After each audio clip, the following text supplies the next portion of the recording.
Hi, and welcome to the Ambient iPad. Let's make some music.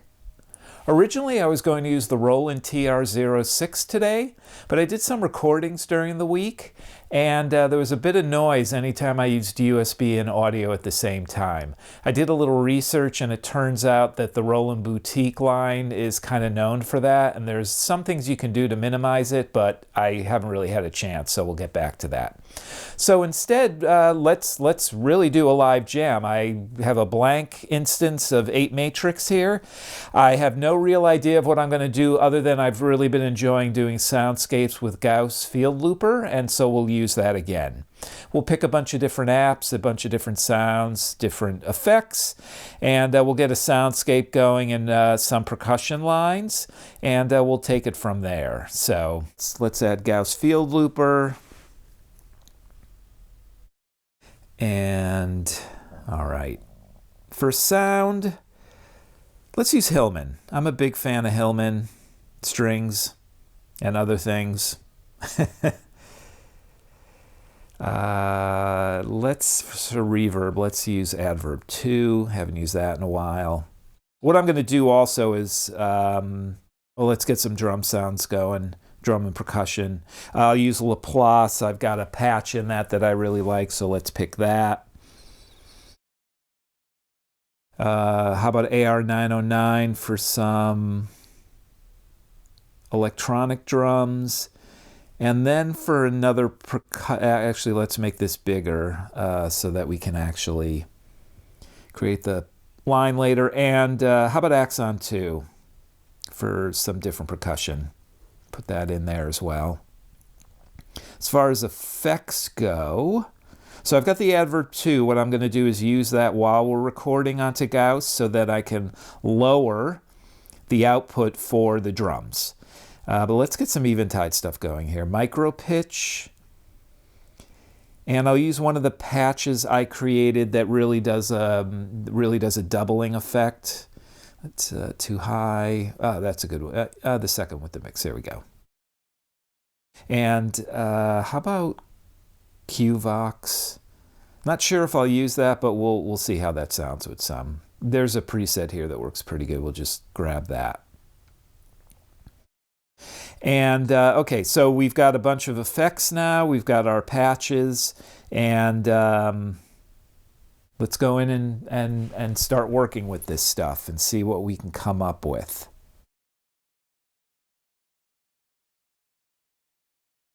So I'm going to keep the output mix on 5, but I'll lower it when we're just going to do the drums. Good start. That's just a good all-around reverb for this.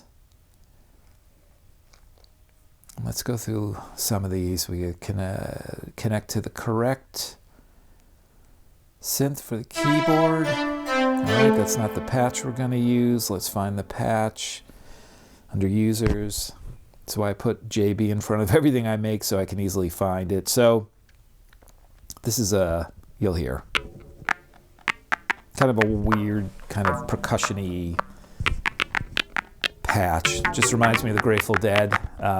The Dead used to do the drum section where they essentially do a drum solo, but they use a lot of percussion stuff too, and that reminds me of that. And we're going to trigger that with the Rosetta suite, particularly bassline. And let's pick a key here. Let's go D minor, and I'll generate a line. You know what, the tempo, hold on, the tempo here is 120. Let's get that down, because we are going to need that. But 86. Here we go. All right, let's hear what this sounds like. Let's make sure bassline's connected, and let's hear what we got.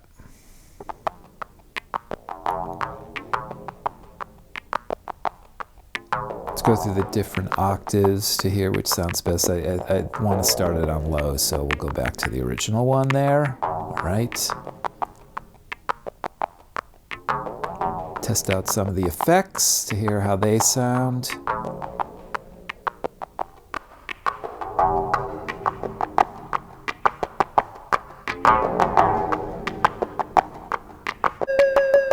So of course, you know, Axon 2, let's get a hi-hat sound here, that default sound. All right, that's good. All right, let's build our drum line. We'll just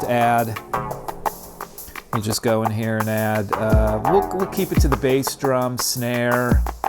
We'll add some hi-hats, maybe a crash cymbal, and a rim shot here or there. All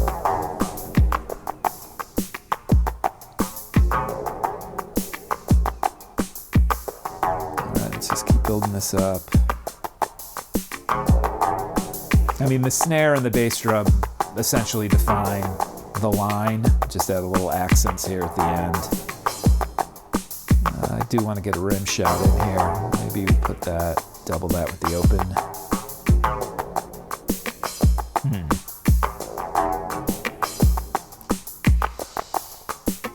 I'm not sure about that crash. Maybe we end on the rim shot rather than the crash. Let's try that. Okay, that I like better. See how this sounds with effects. Let's turn the other stuff off.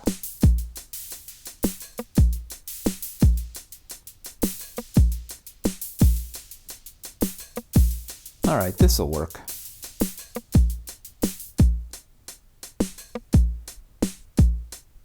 Yes, a little too much reverb, but we're going to turn that down later. All right, let's get into Gauss now.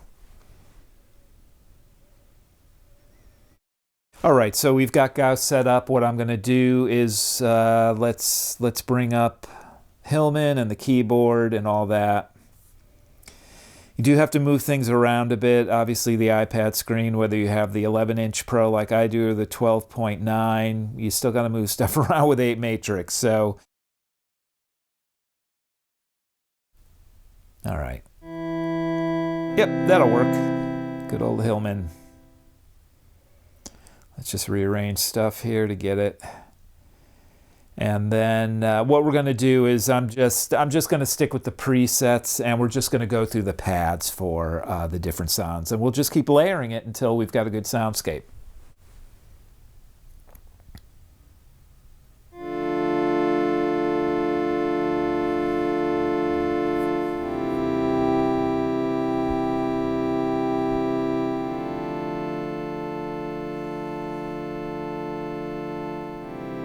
Let's go to our second sound.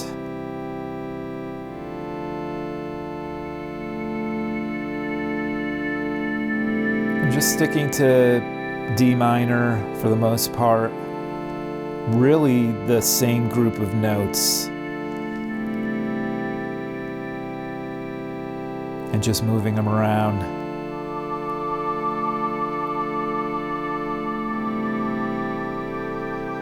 And the reason I do that is instead of making it dense with different notes and different harmonies, it's more making it dense with the different sounds. Dense really isn't the right word, but making the soundscape interesting based on the sounds rather than the notes, if that makes sense.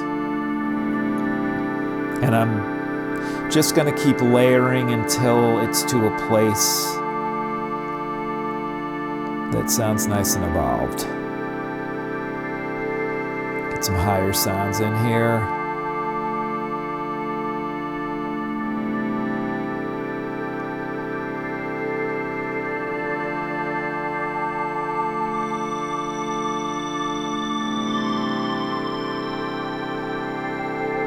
And while I can hear what's happening as we're adding lines, in the end, like I've done in previous weeks, I do like to go to half speed at some point with Gauss, and that just creates an entirely different mood.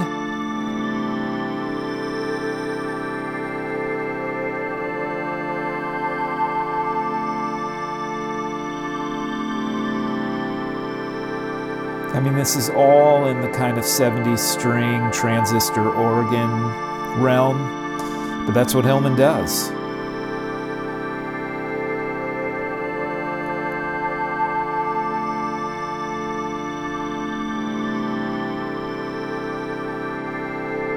All right, we're maybe a couple of more.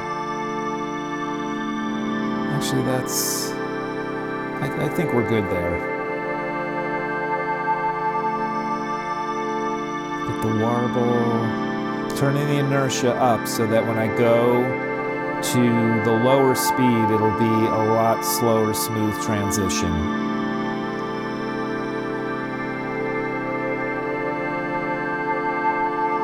Let this evolve and we'll get the sequencer going.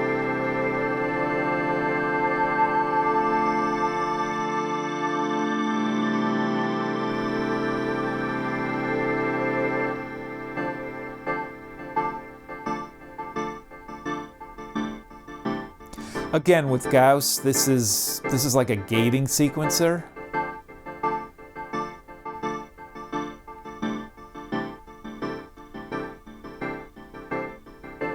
Let's see if with the triggers, let's try some different stuff.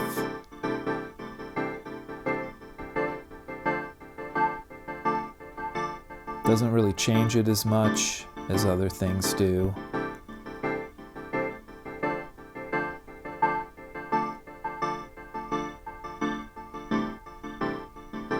Now that we've got that running, why don't we bring in some of the percussion and hear how that sounds?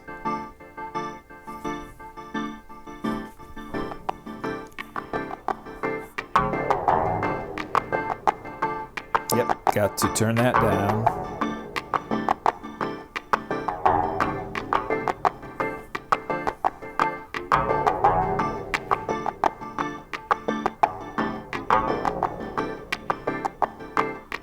Don't want a red line here. When I start playing with the filter cutoff in the mod, that's when I'll start redlining.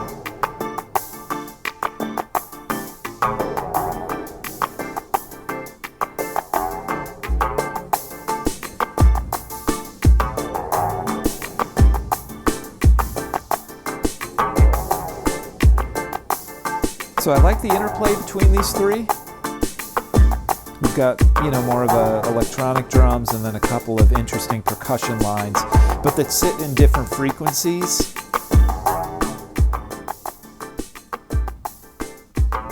Yep, a little volume drop there. Keep us out of the red. Sorry for that.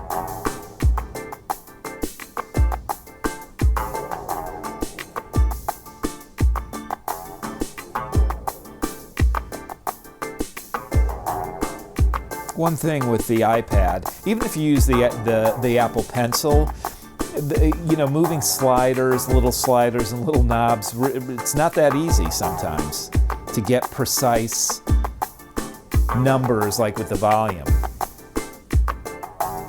I almost wish you could double tap and just type them in.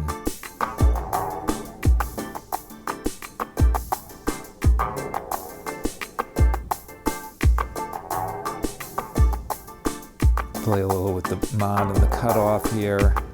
Gets even more rhythmic. I do this because I find, it sounds cool, but I also find that it helps in transitions. Like if I'm going in and out of the sequencer or changing the speed, getting that extra layer of modulation going just seems to help there.